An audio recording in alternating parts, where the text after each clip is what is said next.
भी मौजूद है। प्रधानमंत्री का काफिला पहुंच गया है। प्रधानमंत्री इस वक्त मुख्यमंत्री और उप मुख्यमंत्रियों की जो सम्मेलन था, जो बैठक था, उसको समाप्त करने के बाद अब उनका अगला कार्यक्रम है। साथ में उत्तर प्रदेश की राज्यपाल आनंदीबेन पटेल वो भी मौजूद हैं और यहाँ पर जो इस स्वरवेद मंदिर के कर्ता धर्ता हैं, जो लोग हैं, उनसे वो वहाँ पर उनका स्वागत करने के लिए पहुंचे हुए हैं। तो प्रधानमंत्री स्वरवेद मंदिर पहुंच चुके हैं और जिस तरह से अभी हमारी संवाददाता रीमा पाराशर जानकारी दे रही थी कि इस मंदिर में भ्रमण करेंगे, इसकी बारीकियों को देखेंगे, जानेंगे, समझेंगे। बेहद खूबसूरत और बेहद अलौकिक अनोखा बना हुआ है ये मंदिर। बेहद दिव्य और भव्य स्वरूप है इसका। आपने अभी देखा कि किस तरह से कमल का गुंबद इसका आकर्षण का केंद्र बना हुआ है। हमारी संवाददाता रीमा पाराशर भी हमारे साथ में जुड़ी हुई हैं, वो और ज़्यादा जानकारी देंगी। ये इस मंदिर की भव्यता देखते ही बनती है रीमा। निश्चित तौर पर इसको बड़े ही जतन से बनाया गया होगा और ये जो प्रोजेक्ट है ये किस तरह से आगे बढ़ा, बरबस मन को मोह लेने वाला है ये मंदिर। बिल्कुल, देखिए निगाहें हटती नहीं है और जिस तरह की वास्तुकला का यहाँ पर इस्तेमाल हुआ है, जिस तरह के आर्किटेक्चर को यहाँ पर बनाया गया है, इसीलिए इतना समय भी इसमें लग रहा है क्योंकि एक एक बारीकी का ध्यान रखा गया है। जिस तरह की यहाँ पर मूर्तियां लगाई गई हैं बाहर, अगर हम परिसर की बात करें तो उन सब में योग की अलग अलग मुद्राओं का वर्णन किया गया है और उसके अलावा जो चेहरे पर एक शांति की भावना दिखाई देती है जब आप योग करते हैं, चेहरे पर जो तेज आता है उसको यहाँ पर दिखाया गया है। और प्रधानमंत्री देखिए यहाँ पर पहुंच चुके हैं मुख्यमंत्री योगी आदित्यनाथ के साथ और उस परिसर की तरफ अब प्रधानमंत्री बढ़ रहे हैं जहां पर कि इस पूरे कार्यक्रम से पहले उन्हें जाना है। मंदिर परिसर के अंदर प्रधानमंत्री जा चुके हैं और वहां पर जो सदगुरु हैं उनकी मूर्ति पर पुष्पांजलि अर्पित करेंगे प्रधानमंत्री। उसके बाद तमाम जो वास्तुकला का प्रतीक ये भव्यता लिए हुए मंदिर बनाया हुआ है उसको देखेंगे और फिर जो बाहर का पूरा आर्किटेक्चर है, क्योंकि प्रधानमंत्री इस तरह की चीजों के हमने देखा है कि काफी ज्यादा उनको अट्रैक्ट भी करती हैं ये चीजें और उनको वो बढ़ावा भी देते हैं। इस वास्तुकला की जो हम लगातार बात कर रहे हैं, प्रधानमंत्री भी जाहिर तौर पर ये देखेंगे। मंत्रोच्चारण के साथ जो अनुयायी हैं वो प्रधानमंत्री का स्वागत कर रहे हैं। शंखनाद के साथ में स्वागत हुआ है प्रधानमंत्री का यहाँ पर और इस वक्त परिसर के अंदर प्रधानमंत्री पहुंच चुके हैं और उनके साथ मुख्यमंत्री योगी आदित्यनाथ और राज्यपाल आनंदीबेन पटेल भी मौजूद हैं। देखिए मंत्रों की आवाज से आपने देखा होगा कि वातावरण को शुद्ध किया गया है और वातावरण पूरी तरह से अब यहाँ पर शुद्ध हो चुका है। मंत्रोच्चारण के साथ सभी अनुयायी यहाँ पर खड़े हुए हैं। ओम की ध्वनि के साथ ये बात जो शुरू हुई, जिस तरह से स्वागत प्रधानमंत्री का किया गया और इस वक्त प्रधानमंत्री अब परिसर के अंदर पहुंच चुके हैं। जी, बेहद महत्वपूर्ण ये एक क्षण है रीमा और जिस तरह से प्रधानमंत्री इस वक्त सदा फलदेव, महर्षि सदा फलदेव की मूर्ति के समक्ष संभवतः है और उनको वो नमन कर रहे हैं। महर्षियों का, संतों का न सिर्फ नमन करना, उनके साथ में एक आध्यात्मिक संबंध जोड़ना, ये प्रधानमंत्री की एक विशिष्ट शैली है, एक कला है और शायद यही वजह है उनको इतनी ऊर्जा मिलती है इस तरह के जो धार्मिक और आध्यात्मिक कार्यों को आगे बढ़ाने के लिए और आध्यात्मिक उन्नयन के लिए। बेहद महत्वपूर्ण ये क्षण है और इस वक्त स्वर लहरियाँ गूंजती हुई तमाम जो वेद पाठी लोग हैं, जो वेद पाठी ब्राह्मण हैं, वो सस्वर उच्चारण कर रहे हैं इस वक्त तमाम वेद मंत्रों का।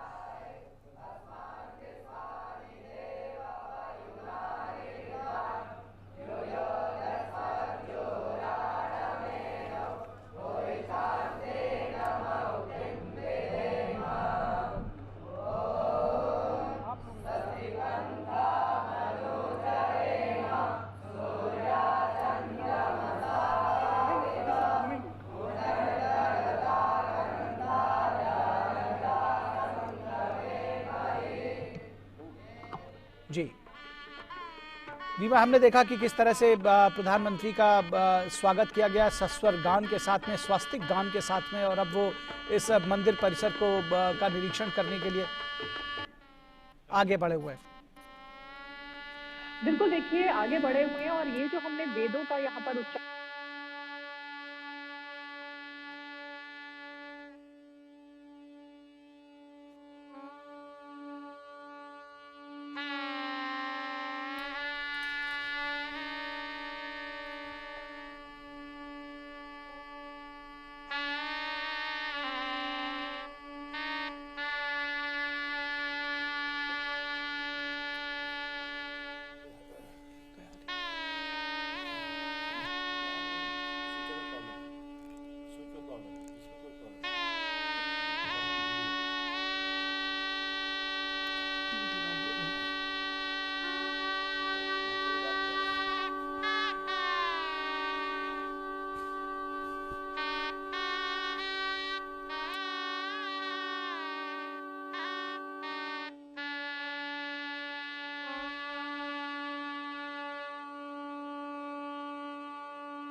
तो प्रधानमंत्री ने इस पूरे विहंगम योग संस्थान का दौरा किया, इस सर्ववेद मंदिर का दौरा किया और अब वो दोबारा अपनी गाड़ी पर बैठ